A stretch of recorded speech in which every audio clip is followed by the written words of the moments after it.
In Daniel chapter 2, it talks about the succession of world powers from Babylon up to the final last days of the world.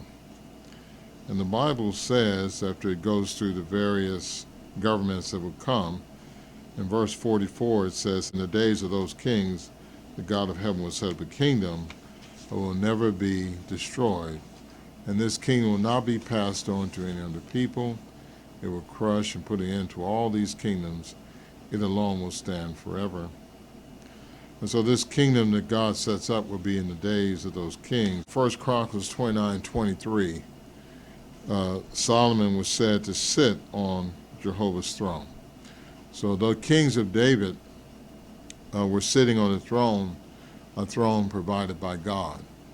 And that was representative of God's throne or kingship on this earth.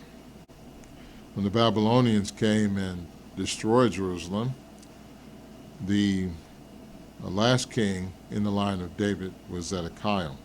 In Ezekiel 21, it says that it ruined and ruined, and that kingship would not be given to anyone until the one who came who had the legal right.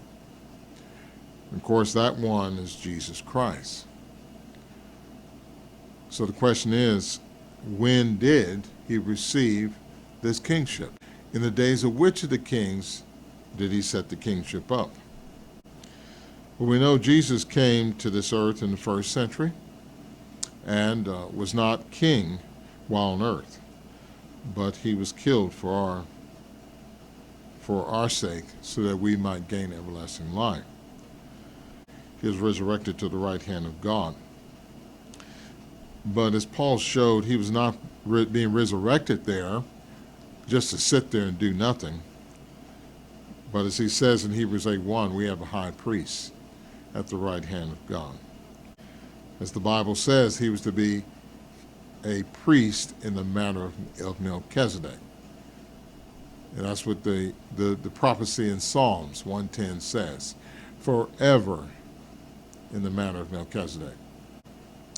And so for him to be high priest, as Paul made mention in Hebrews 8:1, he would have to be a king also to fulfill Bible prophecy. Therefore, that would be the moment in time when Jesus went back to heaven and was glorified, that God set up his kingdom. That is when Jesus was installed as king. Many of the Watchtower read Psalms 110, the prophecy there, and put in more than what is said there. They think that Jesus, when he went back to the heaven at the right hand of God, that he was waiting and he was not king until a period of time, which they say 1914. So we look at Psalms 110, it says in their Bible, Jehovah declared to my Lord, sit at my right hand until I place your enemies as a stool for your feet. It's not saying that he's sitting at the right hand of God waiting on his kingship. As we look at the word, as Paul puts it in 1 Corinthians 15:25, he helps us to appreciate. He says, for he must rule as king until God has put all enemies under his feet. You notice that?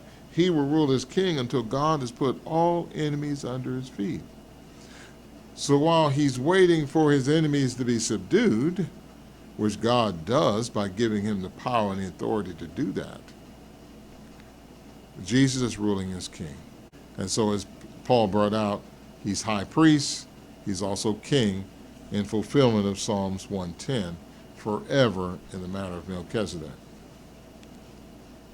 And so that would be the point in time when Daniel 2 verse 44 begins its fulfillment. God sets up this kingdom. The major ruler of the kingdom is Jesus Christ. And he began that rulership when he went back to heaven in the first century. What did he say? Matthew 28:18. I have received all authority in heaven and earth. So can't get more authority than that. And then he says he's ruler, not just over the congregation. Revelation 1:5 says he's ruler over the kings of the earth. And then we read in Revelation 3:21, what does Jesus say there that was happening at that time? Now think about when Solomon was sitting on the throne of Yahweh, or they say Jehovah, in 1 Chronicles 29:23. Notice what Jesus says. To the one who conquers, I will grant to sit down with me on my throne, just as I conquered and sat down with my Father on his throne. Didn't say I'm going to sit down. No, he said I sat down on his throne with his Father. And so, again, that's happening back there in the first century when Jesus went back to heaven. That's when he received his kingship. That's when the issue of the one who had the legal right was settled.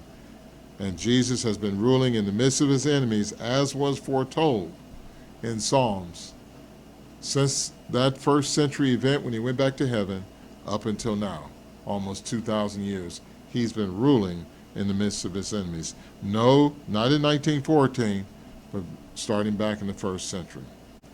And so eventually, Jesus will send his angels out, and they will uproot everything out of his kingdom, as he says.